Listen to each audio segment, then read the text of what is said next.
Star उत्सव पर देखिए आपके चहीते शोज आज से डीडी फ्री डिश पर।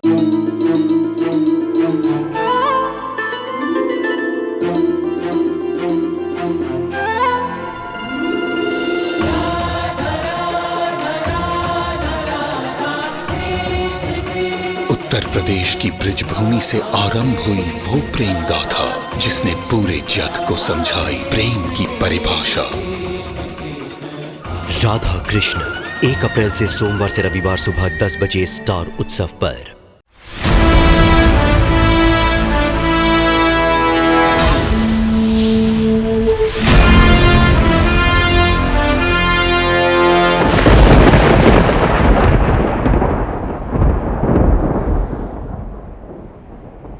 मैं समझ गया हूं माता कि शरीर नश्वर है परंतु आत्मा अमर है। यदि मैं अपने स्वजनों का अंत भी कर दूं तो इससे उन्हें कोई अंतर नहीं पड़ेगा। नाश होगा तो केवल उनके शरीर का, उनके अजर अमर का जीवन प्रवाह किसी अन्य शरीर में भी निरंतर चलता रहेगा। किंतु क्या पार्थ?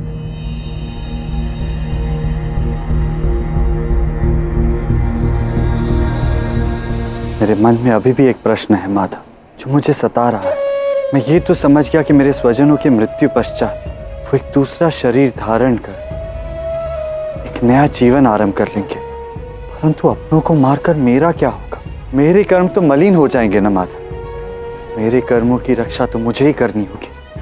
अब आप ही बताइए मैं कैसे अपनों को मारूं? भले ही मैं धर्म स्थापना के लिए धर्म पथ पर अग्रसर हूं, परंतु इस पथ पर जिनका लहू मेरे हाथों पर होगा वो कोई और नहीं, मेरे पितामह भीष्म होंगे। वही भीष्म पितामह जिन्होंने स्नेह भरे हाथों से कभी मुझे भोजन कराया था।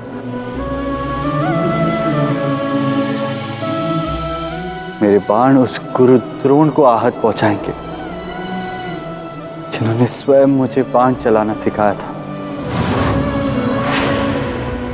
क्या यही फल है उनके स्नेह का, उनके ज्ञान का? माधव, धर्म के नाम पर किया गया ये कर्म पाप कर्म है और स्वयं नारायण भी पाप कर्म के ऋण से नहीं बचे थे। तो मुझे कैसे मुक्ति मिलेगी माता? और जब मुझे पहले से ज्ञान है कि जिस कर्म का फल बुरा होगा वो कर्म मैं कैसे करूं? हमारे वेदों का सार भी यही कहता है कि जैसा कर्म करोगे वैसा ही फल मिलेगा। अब इस संदर्भ में आपका क्या तर्क है माता, बताइए। जब कर्म धर्म के लिए किया जा रहा है तो फल की चिंता क्यों करते हो पार्थ?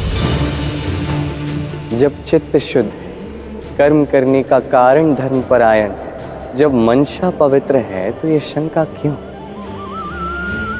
स्मरण रहे पार्थ, जब भी कोई कर्म द्वेष, वैर और प्रतिशोध की भावना से ना प्रेरित हो तो युद्ध में सामने वाले योद्धा का अंत करने में कोई संकोच नहीं होना चाहिए। स्मरण रखना पार्थ, ये युद्ध तुम अपने लिए, मेरे लिए या किसी अन्य व्यक्ति के लिए नहीं लड़ रहे। ये युद्ध तुम लड़ रहे हो केवल धर्म के लिए। विधि के विधान ने यही कर्तव्य रचा है तुम्हारे लिए। इस कर्तव्य का वहन करो। कर्मण्येवाधिकारस्ते मा फलेषु कदाचन मा कर्म फल हेतुर्भुः मा ते संगोस्त्वकर्मण्। अर्थात तुम्हारा अधिकार केवल तुम्हारे कर्मों पर है, कर्म के परिणामों पर, उसके फल पर नहीं। तुम्हें अपने कर्म का क्या फल मिलेगा ये तुम्हारे हाथ में नहीं है।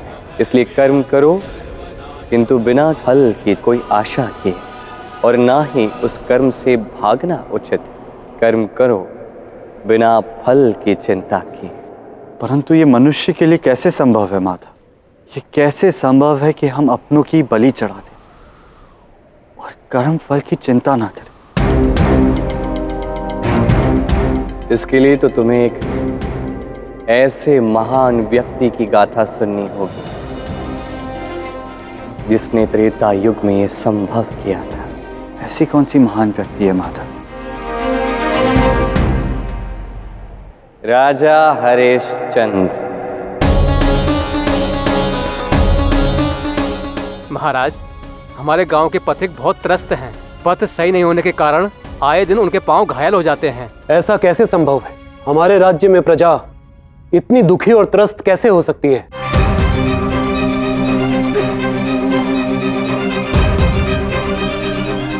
आज तुम्हारा विलाप और समस्या सुनकर मैं एक प्रतिज्ञा लेता हूं। जब तक तुम्हारे गांव में पथ का निर्माण नहीं हो जाता और सभी पथिकों की समस्या हल नहीं हो जाती, मैं राजा हरिश्चंद्र अपनी पादुकाएं ग्रहण नहीं करूंगा। राजा हरिश्चंद्र की। राजा हरिश्चंद्र का मार्ग धर्म का मार्ग था, इसलिए वो कभी भी भविष्य की चिंता नहीं करते थे, अपने कर्मों के परिणाम की चिंता नहीं करते थे, बस अपना कर्म करते थे। अनेक प्रार्थनाओं और तपस्याओं के पश्चात उन्हें पुत्र रत्न की प्राप्ति हुई। वो अपनी संतान से बहुत प्रेम करते थे और जितना प्रेम वो अपनी संतान से करते थे उतना ही प्रेम वो अपनी पत्नी रानी तारामती से करते थे। किंतु जब जब कोई व्यक्ति कर्म के पथ पर अग्रसर होता है, ये समस्त प्रकृति, ये समाज सभी मिलकर उसकी कठोर से कठोर परीक्षा लेते हैं। यही हुआ राजा हरिश्चंद्र के साथ। एक दिन जब वो अपनी प्रजा को लुटेरों के प्रकोप से बचाने के लिए गए,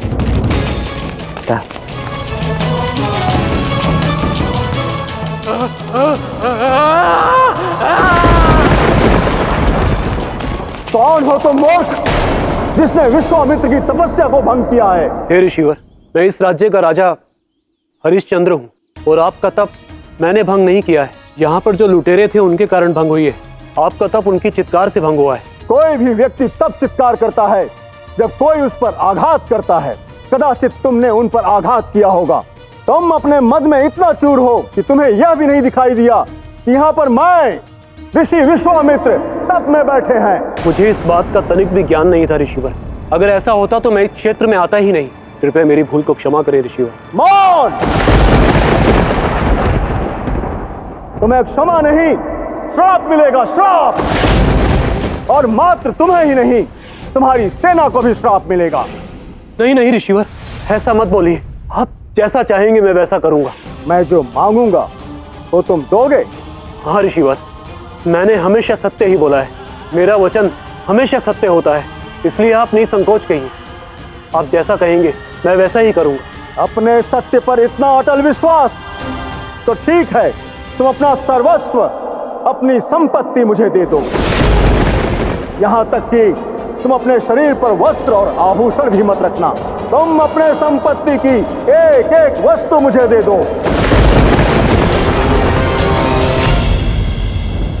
ठीक है ऋषिवर, जैसी आपकी इच्छा।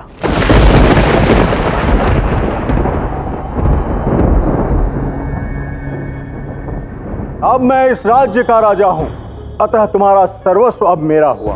परंतु मैं प्रसन्न नहीं हूं। तुम्हें याद है हरिश्चंद्र, तुमने कहा था ना, मैं जैसा कहूंगा तुम वैसा करोगे। तो मेरी इच्छा है कि मेरे भार बराबर स्वर्णाभूषण और रत्न लाकर तुम मुझे दोगे, और उन्हें एकत्रित करने के लिए मैं तुम्हें 30 दिन का समय देता हूं। जैसी आज्ञा ऋषिवर, मैं 30 दिन में ये सब करके लाता हूं। परंतु ध्यान रहे राजन, ना कोई मंत्री, ना कोई सेना, कोई तुम्हारे साथ नहीं जाएगा। कोई भी व्यक्ति तुम्हारी सहायता नहीं करेगा। माता, हमें वनवास का दुख भोगना पड़ा क्योंकि हमने द्युत जैसा खेल खेला था। हमारी हर मर्यादा लांघी थी। परंतु राजा हरिश्चंद्र, वो बड़े ही सज्जन राजा थे, सत्यवादी थे। तो उनके साथ ऐसा क्यों हुआ? क्यों उन्हें अपना सर्वस्व त्यागना पड़ा माता? अपनी प्रजा और अपनी सेना के लिए। राजा हरिश्चंद्र वास्तव में एक सत्यवादी राजा थे, सदैव धर्म के पथ पर चलने वाले। और राजा का धर्म ही होता है कि वो अपनी प्रजा और अपनी सेना की रक्षा करे, और उन्हीं की रक्षा करने के लिए उन्होंने इतना बड़ा त्याग किया। सब कुछ त्याग दिया उन्होंने, धर्म के पथ पर चलते गए, अपना कर्म करते गए, बिना फल की चिंता की। जगत में समय महाबलवान, जगत में समय महाबलवान, सुख क्षमा कीजिए, किंतु आपको दान देकर मुझे ऋषि विश्वामित्र से शत्रुता मोल नहीं लेने। विधि का यही विधान, जगत में समय महाबलवान, जगत में समय महाबलवान। राजन,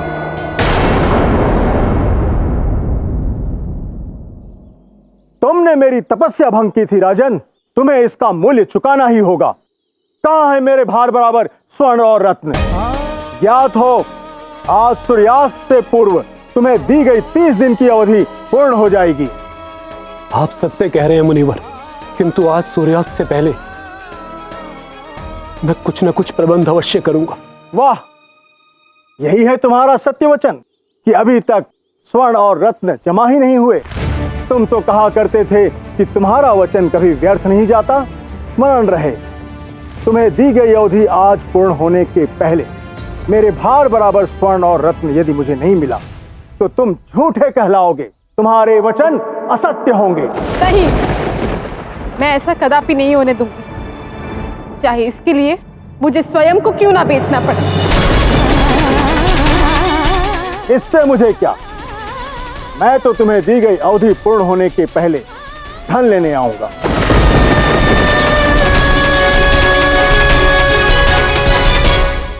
ये तुम क्या कह रही हो तारामती? तुम स्वयं को बेच दोगे? मैं ऐसा कदापि नहीं होने दूंगा। ये प्रण मेरा है और इसे पूरा करने का कर्तव्य भी मेरा है। तुम नहीं, मैं स्वयं को बेच दूंगा। अगर आप भी चले जाएंगे स्वामी, तो मैं वैसे ही जीवित नहीं रह पाऊंगी। यदि आज धन नहीं चुका पाए तो हम प्राण त्याग देंगे, और उस परिस्थिति में मेरा मरण निश्चित है। तो यदि मरने से पूर्व मेरे देवतुल्य पति का वचन मैं सत्य सिद्ध कर दूंगी, तो ये तो मेरा सौभाग्य है। आप सत्यवादी हैं और हमेशा रहेंगे। मैं नहीं जानता मैं क्या कहूं। सत्य के लिए हर परीक्षा देने के लिए तैयार हूं, किंतु इसके लिए तुम्हें बिकना पड़े, ऐसा मैं कदापि नहीं होने दूंगा। आप नहीं स्वामी, मैं स्वयं को बेचूंगी।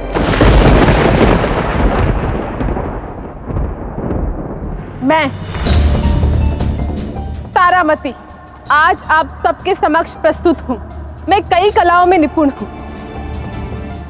मुझे पाक कला का ज्ञान है। मैं श्रृंगार कला में भी निपुण हूं। मैं मेरी इन्हीं प्रतिभाओं के साथ आज इस हाट में आपके समक्ष सेविका के रूप में बिकने के लिए तैयार हूं। अगर कोई मेरा सही मूल्य दे तो। अति सुंदर, दासी के लिए तो तुम उपयुक्त लगती हो। तुम्हारे भार का आधा स्वर्ण मैं दूंगा, किंतु बदले में तुम्हें आजीवन मेरी दासी बनकर रहना होगा। उचित है, मुझे आपका प्रस्ताव स्वीकार है। एक नारी अपने पुत्र के बिना काम नहीं कर पाएगी। तुम एक काम करो, तुम अपने पुत्र को भी साथ ले लो। यदि यही सत्य का मूल्य है तो यही सही।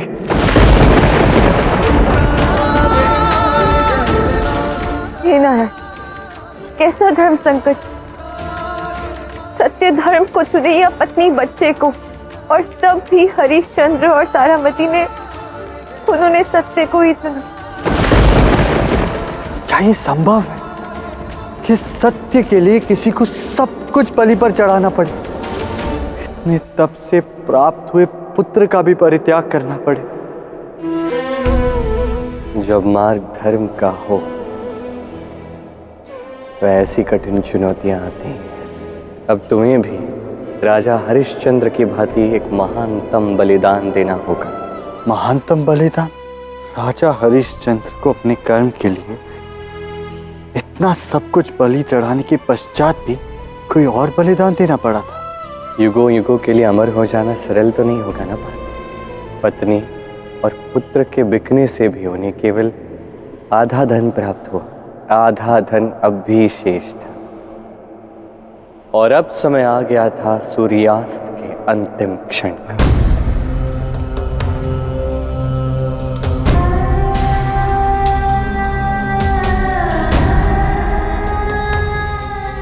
आज अगर सूर्यास्त से पूर्व मैंने अपना वचन पूरा नहीं किया तो मुझे भी इसी अग्नि में चलना होगा।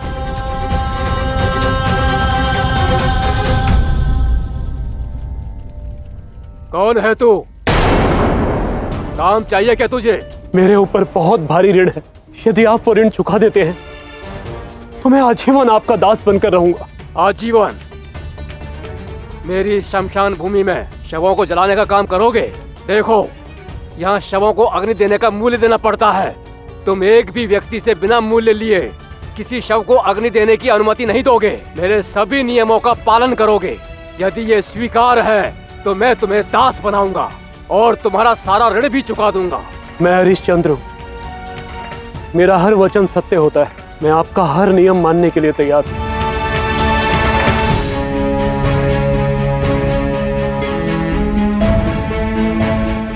मैंने आपका सारा ऋण चुका दिया। मेरा वचन सत्य हुआ मुनिवर। नहीं राजन, अभी तुम्हारे वचन पूर्णतः सत्य सिद्ध नहीं हुए हैं। मैं भविष्य देख रहा हूँ। अभी तो बहुत बड़ी विपदा आने वाली है तुम्हारे ऊपर।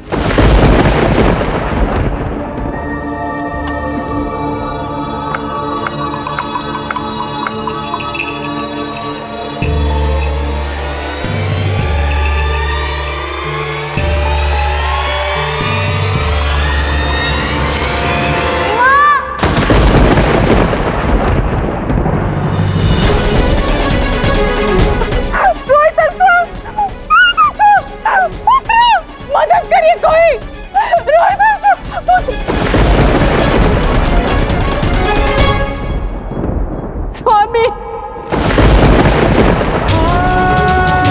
पुत्र, क्या हुआ? क्या हुआ इसे? क्या हुआ पुत्र को? हमारे पुत्र की सर्पदंश से मृत्यु हो गई स्वामी। पुत्र, मुझे अत्यंत दुख है तारामती। हमारा पुत्र मृत्यु को प्राप्त हुआ है।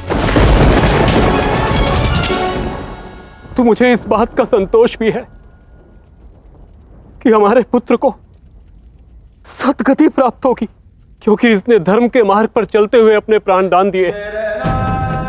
मेरा मार्ग सही है तारामती। मैं आज भी सत्य के मार्ग पर अग्रसर हूं, हमेशा रहूंगा। अब आप आपके पुत्र की अंतिम क्रिया संपन्न करिए। तुम एक भी व्यक्ति से बिना मूल्य लिए किसी शव को अग्नि देने की अनुमति नहीं दोगे। किंतु मैं वचनबद्ध हूं तारामती। मैंने अपने मालिक को वचन दिया है कि किसी भी मृत शरीर को जलाने के लिए उसे उसका मूल्य चुकाना होगा। तुम्हें भी इसका मूल्य चुकाना होगा तारामती। किंतु मेरे पास तो मूल्य चुकाने के लिए कुछ भी नहीं स्वामी। किंतु फिर भी मैं मूल्य चुकाऊंगी। मैं मूल्य में आपको मेरा सबसे अनमोल आभूषण, ये मंगलसूत्र देती हूँ।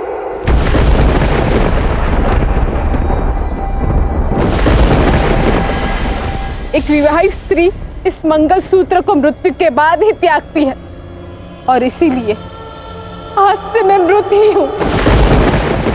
आज मैं अपने सत्य के लिए जीवन का सबसे बड़ा मूल्य चुकाऊंगा। आज मैं अपनी धर्म पत्नी से अपने पुत्र की अंत्येष्टि के लिए मूल्य ले रहा हूं। इस मंगलसूत्र के उतरने के साथ आज मैं भी तुम्हारी ही तरह मृत्यु तुल्य हो जाऊंगा तारामती। कोई अपने धर्म के प्रति इतना तटस्थ कैसे रह सकता है माधव?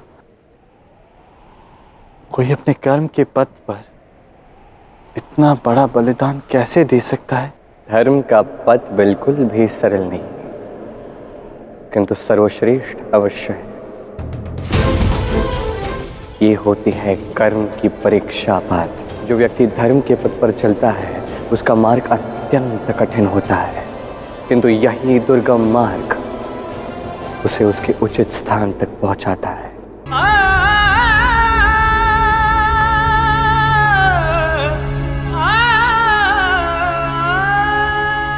हरिश्चंद्र,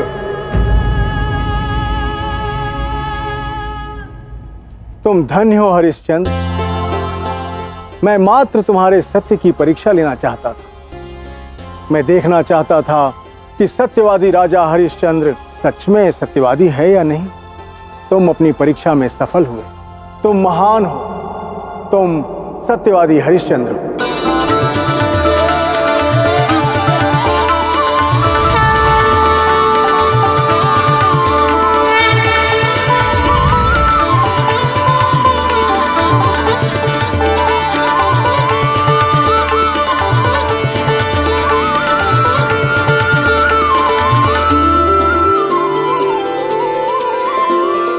मैं तुम्हें तुम्हारा सर्वस्व लौटा रहा हूं। अब तुम पुनः राजा बनोगे, चक्रवर्ती राजा होगे।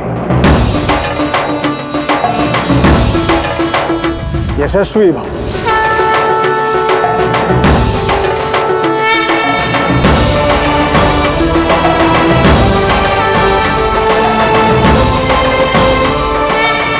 तुम्हारे अटल और दृढ़ प्रतिज्ञा से प्रसन्न होकर मैं अपने सहस्त्र वर्षों का तपोबल तुम्हें प्रदान करता हूं। इस कारण से तुम इस जन्म के पश्चात अनंत काल तक स्वर्ग लोक का सुख भी भोगो। यह संसार युगों युगों तक तुम्हें सत्यवादी राजा हरिश्चंद्र के नाम से स्मरण रखेगा। राजा हरिश्चंद्र ने सदैव धर्म का साथ दिया। बिना फल की चिंता किए वो केवल अपना कर्म करते गए। तुम्हें भी यही करना है पार्थ। उन्होंने अपने कर्म के लिए अपना सर्वस्व त्याग दिया। तुम्हें भी अपना सर्वस्व त्यागना होगा।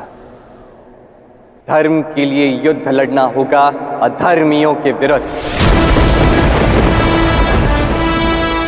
अपने संबंधों के लिए जो मोह तुम में जागा है, जो आसक्ति तुम में जागी है, उसका त्याग तुम्हें करना होगा पार्थ। क्योंकि केवल तभी तुम स्वच्छंद रूप से कर्म कर पाओगे। तुम धर्म के साथ खड़े हो, बस अब अपना कर्म करो। आप सत्य कह रहे हैं माधव। मैं कर्म फल के पर ही सोचकर कर्म करूंगा। उसके पश्चात जैसे माधव की इच्छा।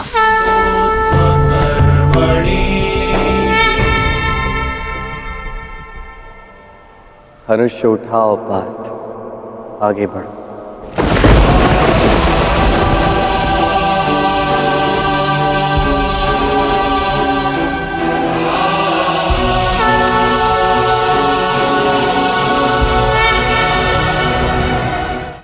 मैं ये समझ चुका हूं कि धर्म के लिए अपनों के विरुद्ध लड़ना होता है। मुझे ये ज्ञान भी प्राप्त हो चुका है कि कोई कभी मरता नहीं, क्योंकि आत्मा अमर है। अब आपने मुझे ये भी समझा दिया कि बिना किसी चिंता और विचार के धर्म पर अटल रहकर किया गया कर्म ही कर्म होता है। नियति ने ये कर्म करने के लिए मुझे ही क्यों चुना?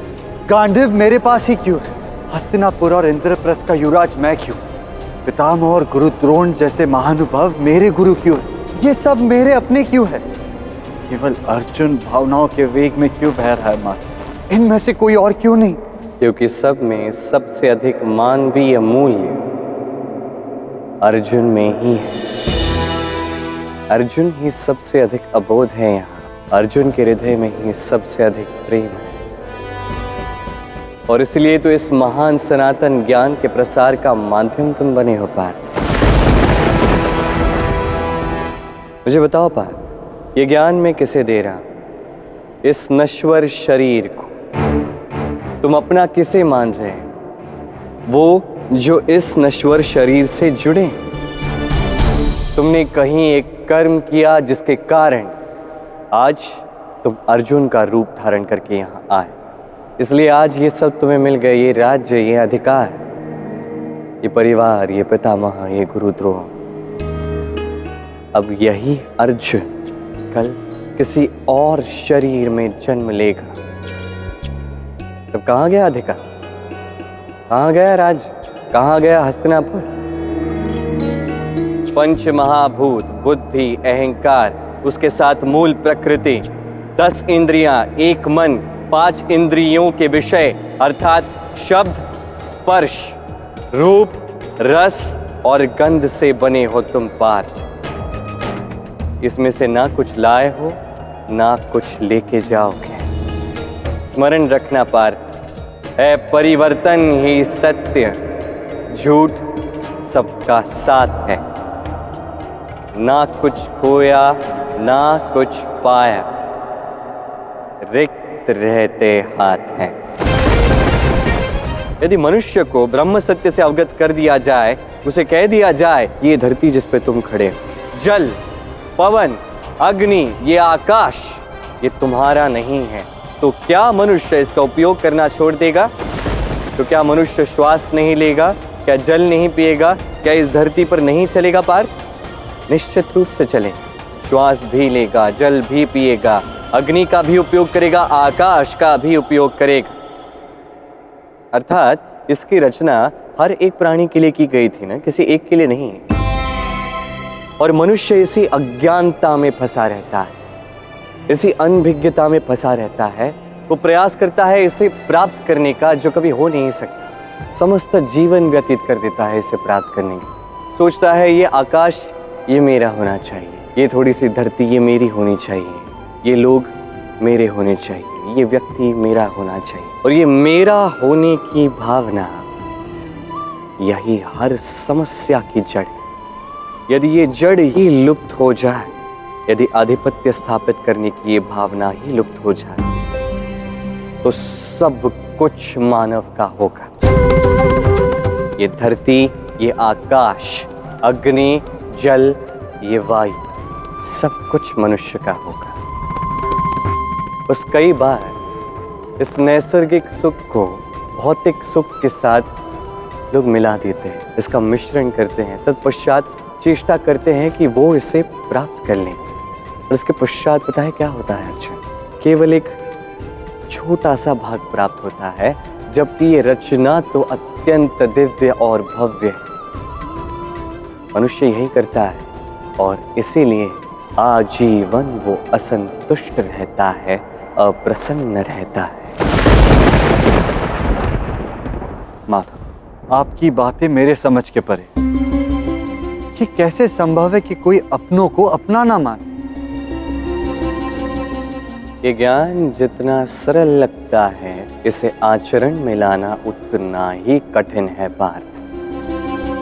क्योंकि मनुष्य ने तो बालपन से अपने जन्म से यही देखा है, मैं और मेरा की ये भावना। इसी के साथ सभी पले बड़े हैं, इसी के साथ सबकी पुष्टि हुई है। और इसे त्यागने के लिए अत्यंत ज्ञान और साहस की आवश्यकता है पार्थ। इस ज्ञान को आचरण में लाने के लिए धैर्य की आवश्यकता है। इस ब्रह्मांड में स्वयं को देखने के लिए धैर्य की आवश्यकता है। और यही मैं तुम्हें समझाने का प्रयास कर रहा हूं। अब उदाहरण से ही सही तुम्हें यह समझना होगा। असुर राज बाली का उदाहरण ले लो पार्थ। उसके पास क्या कुछ नहीं था, उसके पास समस्त पृथ्वी लोक था, असुर लोक भी था, परंतु फिर भी अपनी पत्नी के लिए उसने इंद्र का स्थान ग्रहण करने का प्रयास किया। वो त्रिलोकपति बनना चाहता था और उसके लिए उसने यज्ञ किया।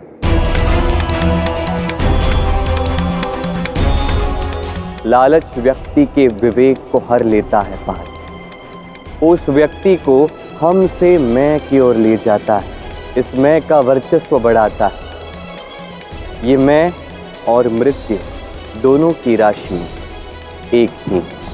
बलि, शीघ्र ही तुम्हारा अब 100 अश्वमेघ यज्ञ पूर्ण होगा। अब केवल दान देना बाकी है। उसके पश्चात इंद्र का स्थान ग्रहण करने वाले तुम प्रथम असुर होगे। गुरु शुक्राचार्य, दान देना तो मेरा प्रिय कार्य है। यहाँ जो भी आएगा मैं उसे मनोवांछित दान दूंगा। और यही तो भूल की उसने। यदि उसने कहा होता कि मैं प्रयास करूंगा, उचित था। उसने कहा कि मैं दान दूंगा। अब कोई भी व्यक्ति, कोई भी प्राणी यदि अहंकार को इस संसार का आधार बनाने जाए, तो नारायण ऐसा कैसे होने दे सकते हैं? नारायण ने वामन अवतार धारण किया और वो पहुंचे बाली के पास, ताकि वो दान से ही उसका अभिमान तोड़ सके। अब अपने वचन अनुसार क्या आप मुझे 3 पग की भूमि दान दे सकते हैं? रुक जाओ बलि, ये दान मत दो। मैं समझ गया, ये मेरे अनंत शत्रु नारायण का छल है। मैं अपने संकल्प से पीछे नहीं हट सकता। हे वामन अवतार नारायण, आप अपना दान लीजिए, मैं आपको 3 पग भूमि देता हूँ।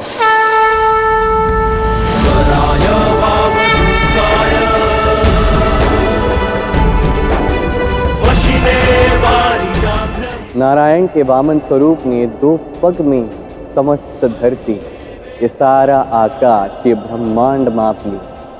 अब 3रा पग देने के लिए बाली के पास कुछ शेष ही नहीं।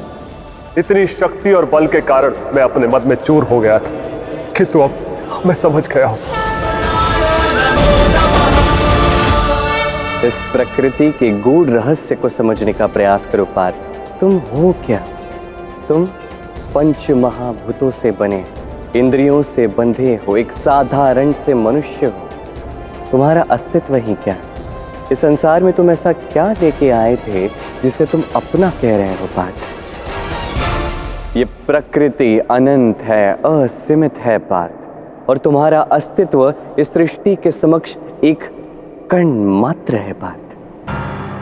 तुम स्वयं मुझे इसका उत्तर दो पार्थ। इस छोटे से नश्वर शरीर से इस सृष्टि का कितना भाग तुम ग्रहण कर सकते हो? कितनी पवन ग्रहण कर लोगे? कितना जल ग्रहण कर लोगे? कितनी अग्नि भोग सकते हो? कितनी धरती पे अपना आधिपत्य स्थापित कर सकते हो तुम पार्थ? केवल एक कण मात्र माथा है ना? किंतु यदि तुम इस मैं की भावना को त्याग दो, इस अहंकार को त्याग दो, तो ये समस्त विश्व तुम्हारा है। फिर तुम समस्त आकाश को भोग सकते हो, सारी अग्नि को भोग सकते हो, सारा जल ग्रहण कर सकते हो, सब तुम्हारा है पार्थ। और केवल ये पृथ्वी ही नहीं, इस समस्त ब्रह्मांड को तुम स्वयं के अस्तित्व में देख सकते हो। मैं समझ गया हूं माता, मैं केवल पंच तत्वों से बना और मेरे इंद्रियों के वश में हूं।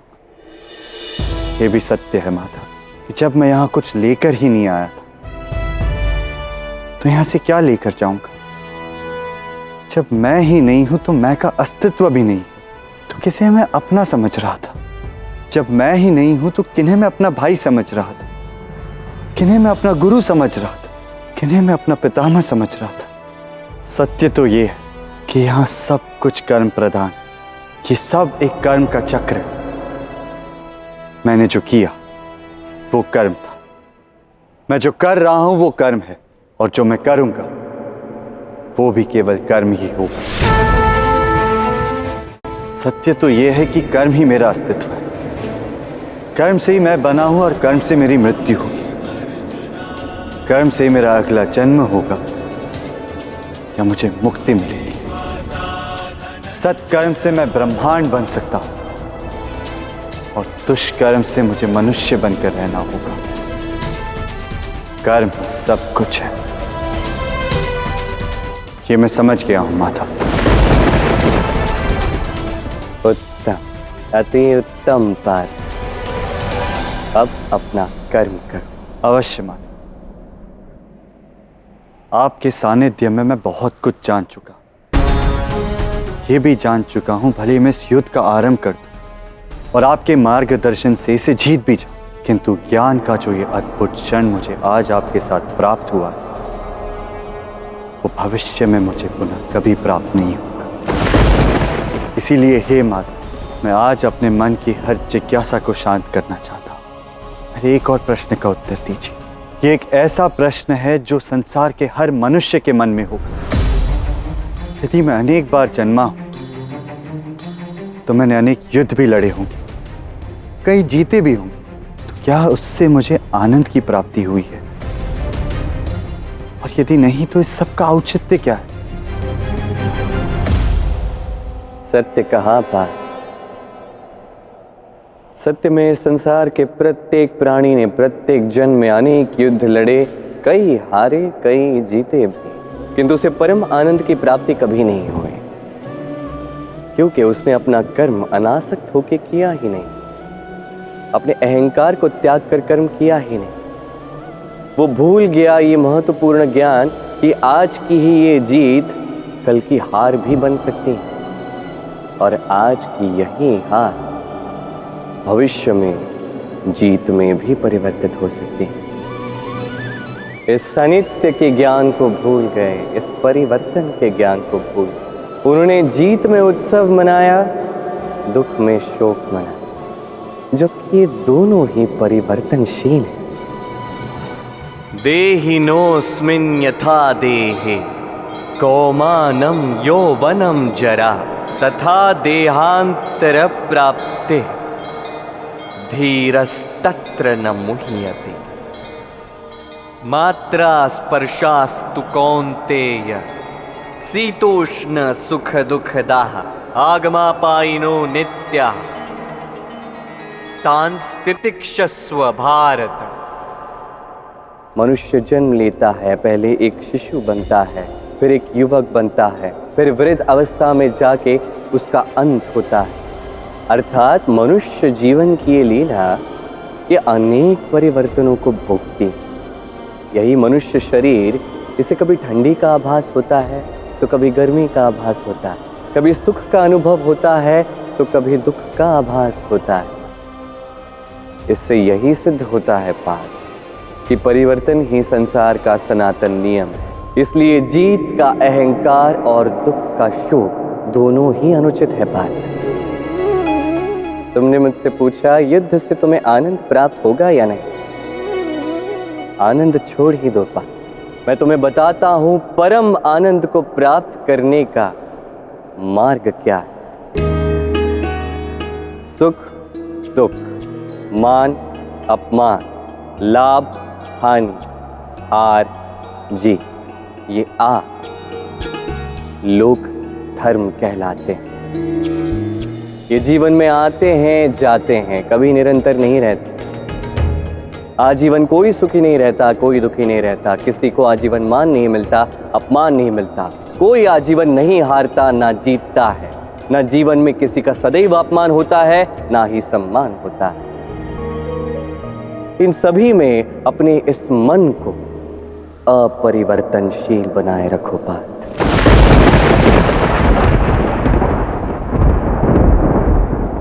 उत्क्रामंतम स्थितम वापि भुंजानम वा गुणान्वितम विमूढ़ा नानुपश्यन्ति पश्यन्ति ज्ञान चक्षुषः। विमुढ़वत बने रहो पार्थ, अपने नेत्र खोलो। जो सत्य है, जो अनित्य है, उसे अनित्य की भांति देखो। जो परिवर्तन है, उसे परिवर्तन की भांति ही देखो। अपने जीवन में परम आनंद को, मुक्ति को अपना लक्ष्य बनाओ।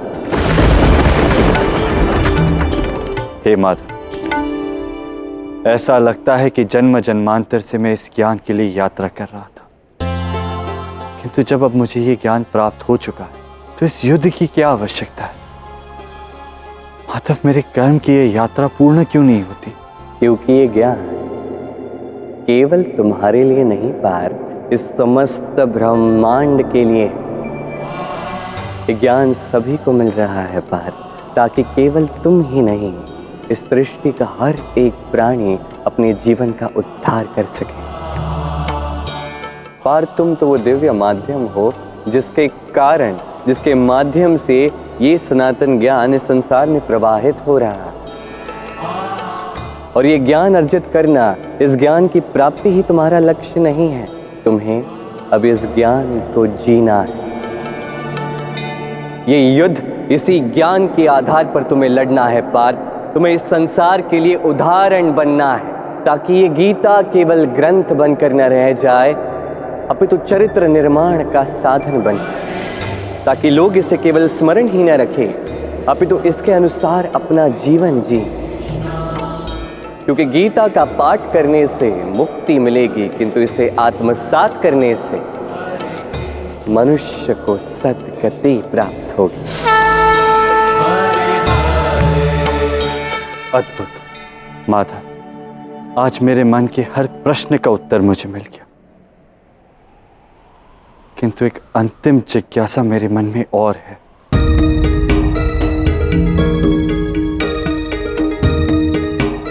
आपने जो कहा माधव, वो धर्म का सार, वो परम सत्य, वैसे तो आपकी कही हर बात, हर तर्क में समझ चुका, किंतु जो कथाएं आपने उदाहरण के लिए मुझे सुनाई वो विभिन्न युगों से प्रतीत होती है। हर कथा से आपने मुझे जीवन का ज्ञान दिया, जीवन का सार समझाया। आपने मुझे नारायण की कहानी, नरसिंहा की कहानी, एक श्री राम की कहानी, तो एक राजा हरिश्चंद्र की कहानी, इससे आपने मुझे जीवन परिवर्तन के विषय में समझा तो दिया। कृपा कर मुझे क्षमा करें माता, किंतु अब आप मुझे ये समझाइए कि इन कहानियों में परस्पर संबंध क्या है, कैसे है। ये कहानियां तो विभिन्न युगों की प्रतीत होती है, तो आपको इन कहानियों का ज्ञान कैसे? त्रेता हो या द्वापर या कली, आपको हर युग का ज्ञान कैसे? बताइए माधव, ताकि कल संसार ये ना कहे कि कृष्ण को सारा ज्ञान था, किंतु हम उस ज्ञान को क्यों माने? कृष्ण के गीता को हम धर्म का सार क्यों माने? भले ही ये ज्ञान उचित है, योग्य है, हितकारी है, किंतु क्या ये ज्ञान सत्य है? किस आधार पर हम इसे सत्य माने? किस आधार पर कृष्ण कहते हैं कि हर युग में ये ज्ञान एक बार जागता है? इस ज्ञान में, इन कहानियों में कृष्ण में क्या संबंध है? क्यों कृष्ण का हर शब्द ब्रह्म शब्द माना जाए?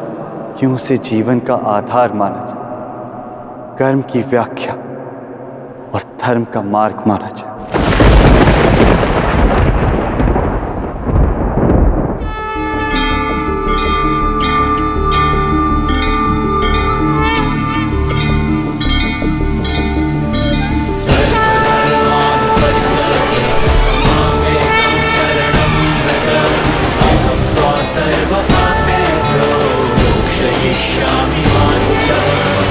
आप सत्य में कौन है माता? कृपा कर इस दास को अपना सत्य रूप दिखाई। सत्य कहा तुमने पार्थ। अब ज्ञान की सत्यता को स्पष्ट करना होगा। अब कहानियों से कृष्ण का संबंध प्रकट करना होगा। अब मैं कौन हूं दिखाना होगा। देखना चाहोगे पार्थ?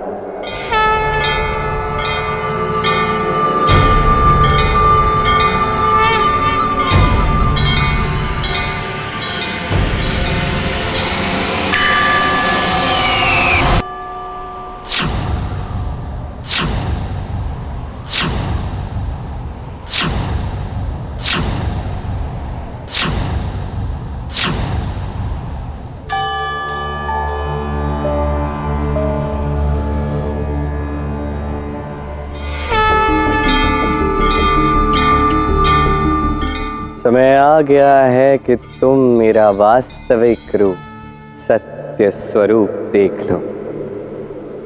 समय आ गया है ये जानने का कि मैं कौन हूं अर्जुन। पश्य मे पार्थ रूपाणि शतशोऽथ सहस्रशः नानाविधानि दिव्यानि नानावर्णाकृतीनि च पश्यादित्यान् वसून् रुद्रान् अश्विनौ मरुतस्तथा बहुन्यदुष्टपूर्वाणि पश्याश्चर्याणि भारत इहैकस्थं जगत्कृत्स्न पश्याद्य सचराचरम् मम देहे गुडाकेश यच्चान्यद्द्रष्टुमिच्छसि।